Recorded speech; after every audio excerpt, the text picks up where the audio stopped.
श्री राम कहते हैं कि जो व्यक्ति अपने अहंकार से भारी हो जाता है, जिसमें अभिमान बढ़ जाता है, वो उस पत्थर की भांति होता है जो भारी होने के बावजूद भी नदी की धारा में डूबकर अपना अस्तित्व खो देता है।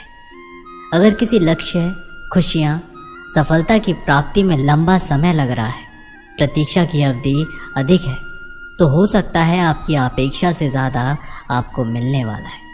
अपने कर्म पर अडिग रहिए और विश्वास रखिए उस ईश्वर पर जो आपके कर्म की परीक्षा ले रहा है। जो लोग जीवन को भूत और अतीत के भरोसे छोड़ देते हैं, उन्हें श्री कृष्ण सावधान करते हैं। जीवन का अर्थ ना भूत है न भविष्य। जीवन केवल और केवल वर्तमान है, इसलिए वर्तमान में अपना जीवन को आनंद पूर्वक जिए।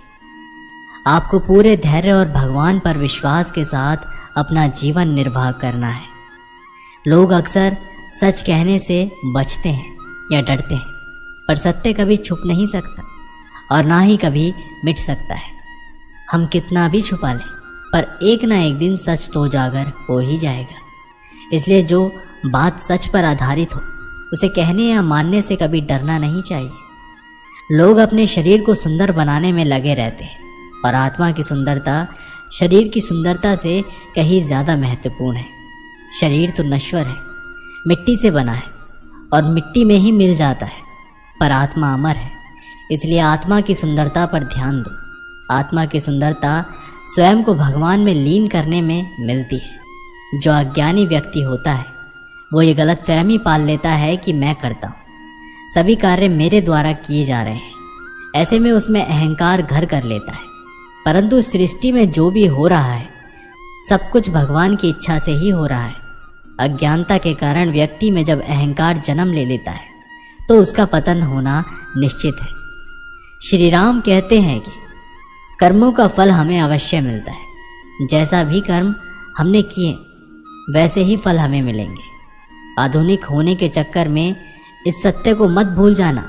मित्रों, हम अपने मानव जीवन में जैसे कर्म करते हैं, उनका वैसा ही फल हमको इस जीवन में भोगना पड़ता है। लेकिन हम इस बात को समय से समझ नहीं पाते। जब तक हमें इस बात का बोध होता है कि हमने जो भी कर्म किए हैं, उनका परिणाम क्या होगा, तब तक समय बहुत अधिक बीत चुका होता है। आइए आज हम जानते हैं कि ये कर्म कितने प्रकार के होते हैं। हमारे भारत में कई महापुरुष ने कर्म के विषय में कई शोध किए हैं। हमारे पुरातन धर्मशास्त्रों में भी कर्म फल का बड़ा ही विस्तृत वर्णन किया गया है। उनके अध्ययन के अनुसार ये कर्म 3 प्रकार के होते हैं। श्री राम कहते हैं कि पहला, क्रियामाण कर्म। जो कर्म सुबह उठने से लेकर दिन भर किए जाते हैं, उन्हें क्रियामाण कर्म कहते हैं। क्योंकि इन कर्मों के करने से मानव जीवन गतिमान रहता है। क्योंकि मुर्दा या निर्जीव वस्तुएं कर्म करने में असमर्थ हो सकती है। नित्य प्रति कर्म करना हर जीव का कर्तव्य है। कोई भी व्यक्ति अपनी बुद्धि के अनुसार कैसे भी कर्म कर सकता है, लेकिन ये परिणाम कर्म उसके जीवन होने और एक गतिशील आत्म होने का आभास कराते हैं। इस प्रकार से किए जाने वाले नित्य कर्म का फल अधिकांश साथ साथ ही प्राप्त हो जाता है। जैसे यदि आप भोजन को ग्रहण कर लेंगे, तो आपकी भूख उसी समय शांत हो जाएगी। यदि आप स्नान कर लेंगे, तो आपका शरीर स्वच्छ हो जाएगा और आपको फुर्ती एवं सुख का अनुभव होगा। इन कर्मों को करने के लिए आपको कोई अतिरिक्त शक्ति का उपयोग नहीं करना। जैसे कि दिन भर की थकान के बाद आपको निद्रा अपने आप ही आ जाएगी।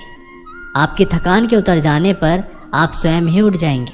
किंतु यदि आप आलस्य को धारण कर लेंगे, तो आपका ये कर्म आपको जीवन की गति से दूर ले जाएगा।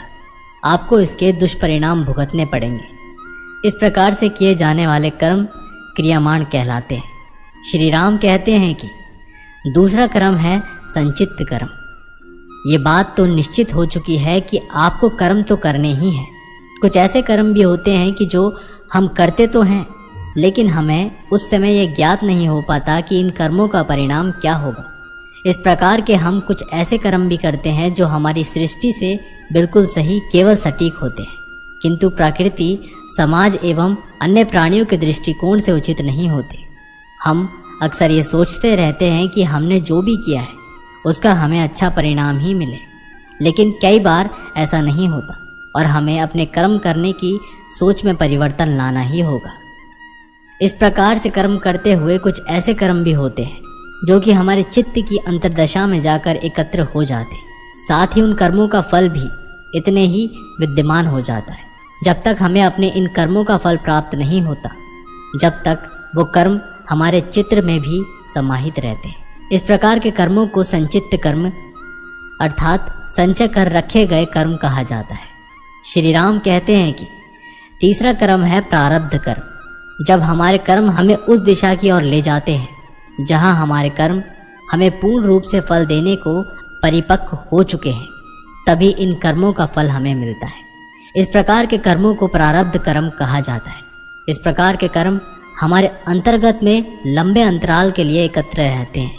ये कर्म कई दिन, कई माह, कई वर्ष तक अर्थात 15 साल, 30 साल, 50 साल, 100 साल या कई जन्मों तक भी हमारे भीतर विद्यमान रह सकते हैं। इन कर्मों में अच्छे एवं बुरे दोनों ही प्रकार के कर्मों का समूह होता है। जिस प्रकार से हम अपने दैनिक जीवन में एक दिन में कई प्रकार के कर्म कर लेते हैं, जिसमें से कुछ कर्म हमारे संचित कर्मों में समाहित होकर अंतकाल के लिए विलीन हो जाते हैं। इस प्रकार किए गए कर्मों का एक भाग लाखों की संख्या में संचित कर्मों के एक विशाल समूह को धारण कर लेता है। इस तरह से यदि हम विचार करें तो पाएंगे कि हम अपने एक जीवन में लाखों संचित कर्म को एकत्रित कर लेते हैं। यदि हम अपने पुनर्जन्म के कर्मों को भी इसमें सम्मिलित कर लें तो हमें ज्ञात होगा कि ऐसे बहुत सारे अनगिनत कर्म बाकी हैं जिनको भोगना अति शेष है, ताकि उनका कर्म फल हमें प्राप्त हो सके। हमारे शास्त्रों में एक प्रकार के ज्ञान योग का भी वर्णन किया गया है। जैसे ही मनुष्य साधन शैली के द्वारा इस ज्ञान योग को सिद्ध कर लेता है, उसी समय उसके जीवन में से प्रारब्ध कर्म समाप्त हो जाते हैं और ऐसा आभास होता है कि वर्षों तक अंधकार में कैद रहने के बाद एक प्रकाश में दीपक की रोशनी से जगमगाता हो उठा है। ऐसे कर्मों को आध्यात्मिक भाषा में प्रारब्ध कर्म कहा जाता है। तो दोस्तों, आप लोगों ने इस वीडियो से बहुत कुछ सीखा होगा। मिलते हैं आप लोगों से एक नई वीडियो के माध्यम से। तब तक के लिए अपना ख्याल रखिएगा और कमेंट बॉक्स में ज़रूर लिखिएगा। जय श्री राम।